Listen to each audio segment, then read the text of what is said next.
Capítulo 9. La desavenencia sigue creciendo y amenaza convertirse en discordia. Junto a la negra sotana se destacó un sonrosado y fresco rostro. Jacintito saludó a nuestro joven, no sin cierto embarazo. Era uno de esos chiquillos precoces a quienes la indulgente universidad lanza antes de tiempo a las arduas luchas del mundo, haciéndoles creer que son hombres porque son doctores. Tenía Jacintito semblante agraciado y carilleno, con mejillas de rosa como una muchacha, y era rechoncho de cuerpo, de estatura pequeña, tirando un poco a pequeñísima, y sin más pelo de barba que el suave bozo que lo anunciaba. Su edad excedía poco de los 20 años. Habíase educado desde la niñez bajo la dirección de su excelente y discreto tío, con lo cual, dicho se está, que el tierno arbolito no se torció al crecer. Una moral severa le mantenía constantemente derecho y en el cumplimiento de sus deberes escolásticos apenas tenía pero. Concluidos los estudios universitarios con aprovechamiento asombroso, pues no hubo clase en que no ganase las más eminentes notas, empezó a trabajar, prometiendo con su aplicación y buen tino para la abogacía perpetuar en el foro el lozano verdor de los laureles del aula. A veces era travieso como un niño, a veces formal como un hombre. En verdad que, si a Jacintito no le gustaran un poco y aún un mucho las lindas muchachas, su buen tío le creería perfecto. No dejaba de sermonearle a todas horas, apresurándose a cortarle los audaces vuelos. Pero ni aun esta inclinación mundana del jovenzuelo lograba enfriar el mucho amor que nuestro buen canónigo tenía al encantador retoño de su cara sobrina María Remedios. En tratándose del abogadillo, todo cedía. Hasta las graves y rutinarias prácticas del buen sacerdote se alteraban siempre que se tratase de algún asunto referente a su precoz pupilo.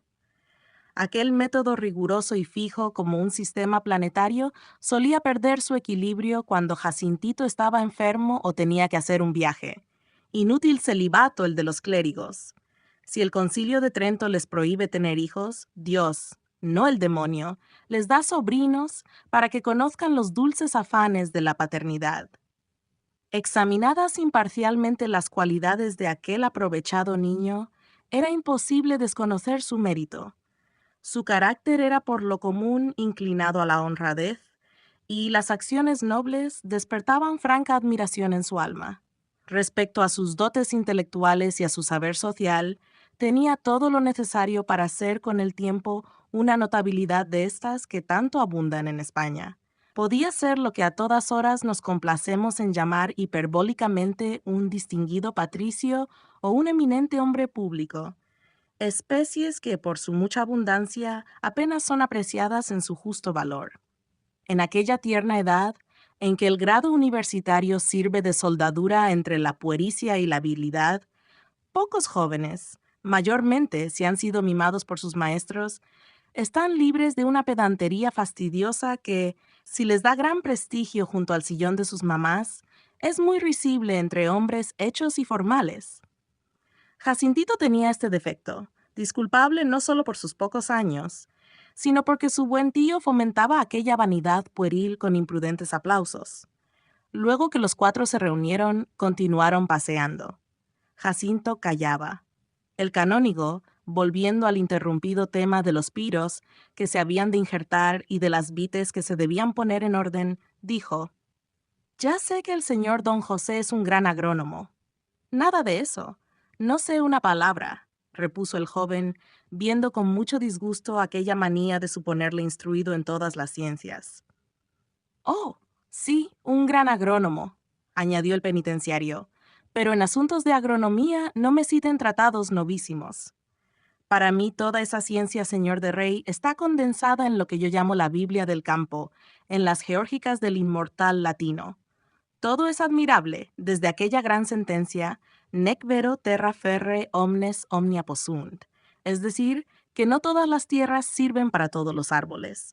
Señor don José, hasta el minucioso tratado de las abejas, en que el poeta explana lo concerniente a estos doctos animalillos y define al zángano diciendo: «Ille horridus alter desidia, lactamque traens inglorious album», de figura horrible y perezosa, arrastrando el innoble vientre pesado. señor don José.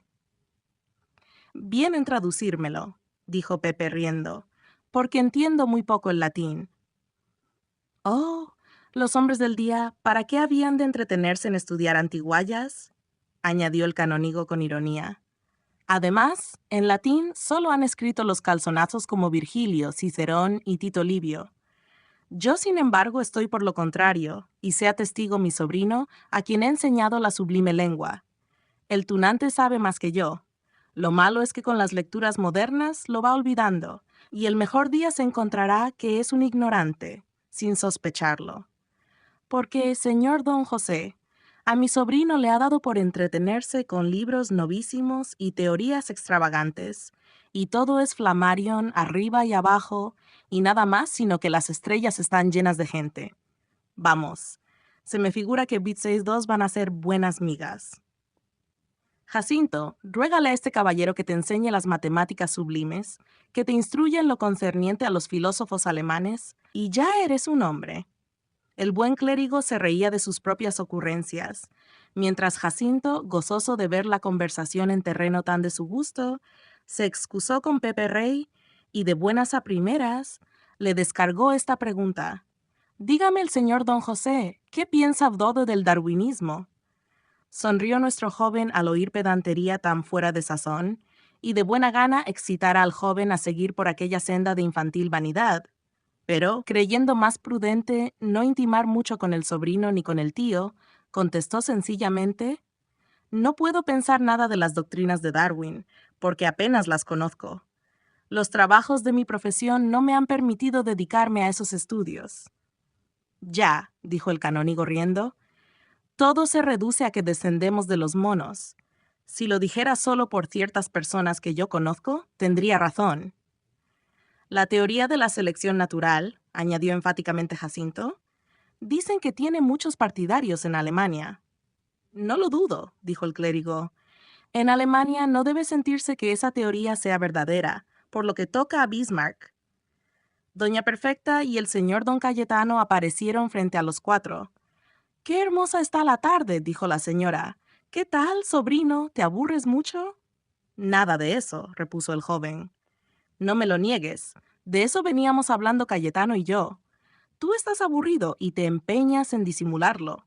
No todos los jóvenes de estos tiempos tienen la abnegación de pasar su juventud, como Jacinto, en un pueblo donde no hay teatro real, ni bufos, ni bailarinas, ni filósofos, ni ateneos, ni papeluchos, ni congresos, ni otras diversiones y pasatiempos.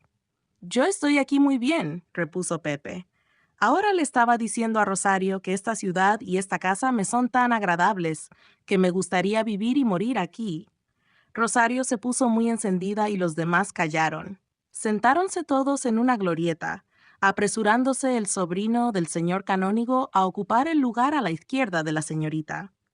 «Mira, sobrino, tengo que advertirte una cosa», dijo doña Perfecta, con aquella risueña expresión de bondad que emanaba de su alma, como de la flor el aroma.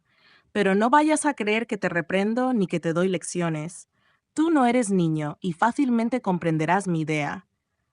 «Ríñame, querida tía, que sin duda lo mereceré», replicó Pepe, que ya empezaba a acostumbrarse a las bondades de la hermana de su padre.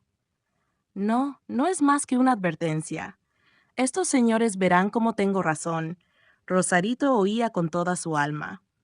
«Pues no es más», añadió la señora, «sino que cuando vuelvas a visitar nuestra hermosa catedral, procures estar en ella con un poco más de recogimiento». «Pues, ¿qué he hecho yo?». «No extraño que tú mismo no conozcas tu falta», indicó la señora con aparente jovialidad. «Es natural. Acostumbrado a entrar con la mayor desenvoltura en los ateneos, clubs, academias y congresos, ¿crees que de la misma manera se puede entrar en un templo donde está la divina majestad?» «Pero señora, dispénseme usted», dijo Pepe con gravedad. «Yo he entrado en la catedral con la mayor compostura. Si no te riño, hombre, si no te riño, no lo tomes así porque tendré que callarme.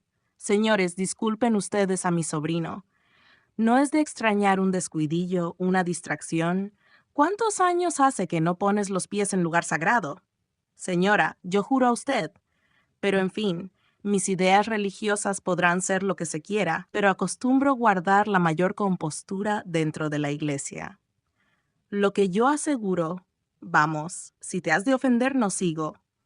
Lo que aseguro es que muchas personas lo advirtieron esta mañana.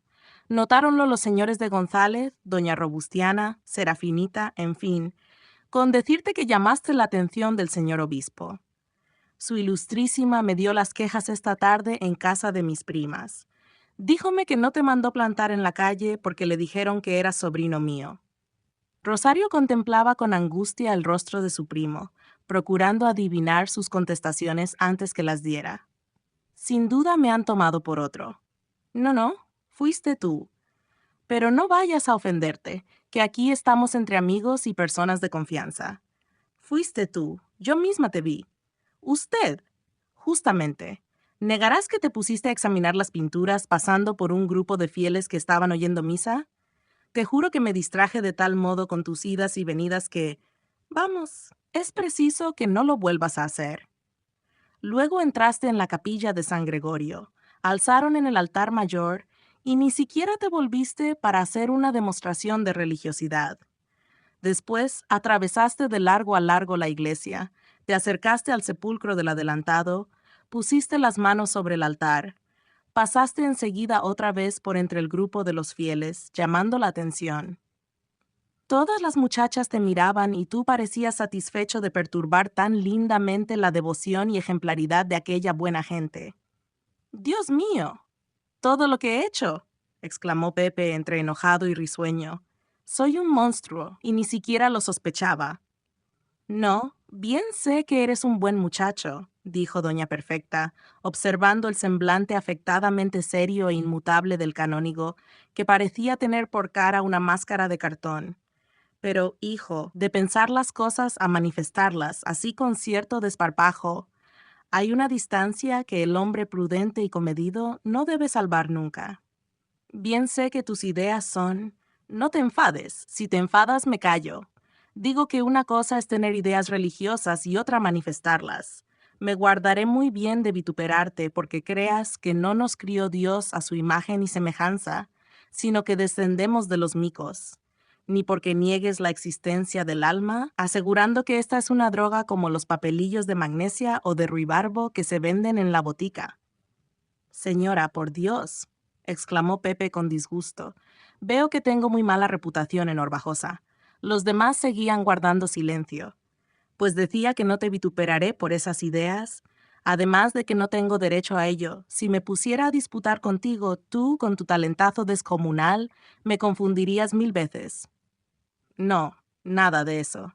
Lo que digo es que estos pobres y menguados habitantes de Orbajosa son piadosos y buenos cristianos.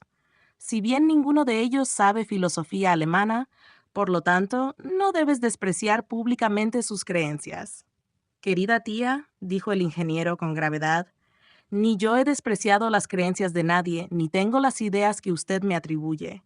Quizás haya estado un poco irrespetuoso en la iglesia. Soy algo distraído. Mi entendimiento y mi atención estaban fijos en la obra arquitectónica, y francamente no advertí. Pero no era esto motivo para que el señor obispo intentase echarme a la calle, y usted me supusiera capaz de atribuir a un papelillo de la botica las funciones del alma. Puedo tolerar eso como broma, nada más que como broma. Pepe Rey sentía en su espíritu excitación tan viva que a pesar de su mucha prudencia y mesura, no pudo disimularla. Vamos, veo que te has enfadado, dijo doña Perfecta, bajando los ojos y cruzando las manos. Todo sea por Dios. Si hubiera sabido que lo tomabas así, no te habría dicho una palabra. Pepe, te ruego que me perdones. Al oír esto y al ver la actitud sumisa de su bondadosa tía, Pepe se sintió avergonzado de la dureza de sus anteriores palabras y procuró serenarse.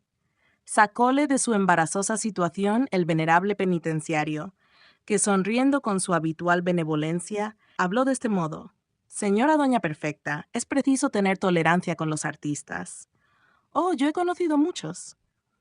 Estos señores, como vean delante de sí una estatua, una armadura mohosa, un cuadro podrido o una pared vieja, se olvidan de todo. El señor don José es artista y ha visitado nuestra catedral, como la visitan los ingleses, los cuales de buena gana se llevarían a sus museos hasta la última baldosa de ella. Que estaban los fieles rezando, que el sacerdote alzó la sagrada hostia, que llegó el instante de la mayor piedad y recogimiento. Pues bien, ¿qué le importa nada de esto a un artista? Es verdad que yo no sé lo que vale el arte cuando se le disgrega de los sentimientos que expresa, pero en fin, hoy es costumbre adorar la forma, no la idea. Líbreme Dios de meterme a discutir este tema con el señor don José, que sabe tanto, y argumentando con la primorosa sutileza de los modernos, confundiría al punto mi espíritu, en el cual no hay más que fe. El empeño de ustedes de considerarme como el hombre más sabio de la tierra me mortifica bastante, dijo Pepe, recobrando la dureza de su acento. Ténganme por tonto, que prefiero la fama de necio a poseer esa ciencia de Satanás que aquí me atribuyen. Rosarito se echó a reír y Jacinto creyó llegado el momento más oportuno para hacer ostentación de su erudita personalidad. El panteísmo o panenteísmo están condenados por la Iglesia, así como las doctrinas de Schopenhauer y del moderno Hartmann. Señores y señora, manifestó gravemente el canónigo, los hombres que consagran culto tan fervoroso al arte, aunque solo sea atendiendo a la forma, merecen el mayor respeto. Más vale ser artista y deleitarse ante la belleza, aunque solo esté representada en las ninfas desnudas, que ser indiferente y descreído en todo. En espíritu que se consagra a la contemplación de la belleza no entrará completamente el mal. Es Deus in nobis. Deus, entiéndase bien. Siga pues el señor don José admirando los prodigios de nuestra iglesia, que por mi parte le perdonaré de buen grado las irreverencias, salva la opinión del señor prelado. Gracias, señor don Inocencio, dijo Pepe, sintiendo en sí punzante y revoltoso el sentimiento de hostilidad hacia el astuto canónigo, y no pudiendo dominar el deseo de mortificarle. Por lo demás, no crean ustedes que absorbían mi atención las bellezas artísticas de que suponen lleno el templo. Esas bellezas, fuera de la imponente arquitectura de una parte del edificio y de los 3 sepulcros que hay en las capillas del ábside y de algunos entalles del coro, yo no las veo en ninguna parte. Lo que ocupaba mi entendimiento era la consideración de la deplorable decadencia de las artes religiosas, y no me causaban asombro, sino cólera, las innumerables monstruosidades artísticas de que está llena la catedral. El estupor de los circunstantes fue extraordinario. No puedo resistir, añadió Pepe. Aquellas imágenes charoladas y bermellonadas, tan semejantes, perdóneme Dios la comparación, a las muñecas con que juegan las niñas grandecitas. ¿Qué puedo decir de los vestidos de teatro con que las cubren? Vi un San José con manto, cuya facha no quiero calificar por respeto al santo patriarca y a la iglesia que le adora. En los altares se acumulan imágenes del más deplorable gusto artístico, y la multitud de coronas, ramos, estrellas, lunas y demás adornos de metal o papel dorado forman un aspecto de quincallería que ofende el sentimiento religioso y hace desmayar nuestro espíritu. Lejos de elevarse a la contemplación religiosa, se abate, y la idea de lo cómico le perturba. Las grandes obras del arte, dando formas sensibles a las ideas, a los dogmas, a la fe, a la exaltación mística, realizan misión muy noble. Los mamarrachos y las aberraciones del gusto, las obras grotescas con que una piedad mal entendida llena las iglesias, también cumplen su objeto. Pero este es bastante triste.